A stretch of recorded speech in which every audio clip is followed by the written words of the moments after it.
Recently आपला पुण्याचा seminar झाला, तिथे नेहमी विचारला जाणारा प्रश्न म्हणजे काय की SIP की लमसम. तुम्हाला काय वाटतं, लमसम मध्ये इन्व्हेस्टमेंट करावी की SIP मध्ये? लक्ष्यक्रांती 2026 इन्व्हेस्टमेंटचा आपण क्रॅश कोर्स करतो, याच्यामध्ये आपण शिकतोय छोट्या छोट्या गोष्टी इन्व्हेस्टमेंट बद्दल. आणि 2026 जानेवारी मध्ये मात्र आपल्याला इन्व्हेस्टमेंट सुरू करायचे. सो आजचा टॉपिक आहे SIP करायची की लमसम करायची.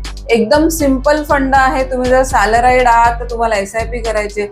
जर तुमचा बिझनेस आहे किंवा तुमच्याकडे एक लमसम अमाऊंट आलेली आहे तर तुम्हाला ती लमसम मध्ये इन्व्हेस्ट करायचे. का? जर सॅलराईड माणूस असेल तर तो काय करेल, त्याला लमसम इन्व्हेस्ट करायचं असेल तर महिन्याला पैसे जे सॅलरीतून येतात वाचतायत ते तो लमसम जमा करेल आणि मग इन्व्हेस्ट करेल. ती सगळ्यात मोठी चूक आहे. तुम्हाला आले पैसे, सॅलरी आली की पहिली इन्व्हेस्ट करायची. वेअरएज बिझनेसवाला काय करेल, त्याची कॅपॅसिटी आहे लमसम मध्ये 5 लाख टाकायची, पण तो काय करेल की 50,000ची SIP सुरू करेल. सो एकदम सिंपल आहे फंडा. तुम्हाला SIP कधी करायची आणि लमसम कधी करायचे, हा पण SWP कधी करायचे हा एक मोठा प्रश्न, तो आपण उद्याच्या रील मध्ये घेणार आहोत. पण SIP आणि STP हे सुद्धा 2 वेगळे फॅक्टर आहेत.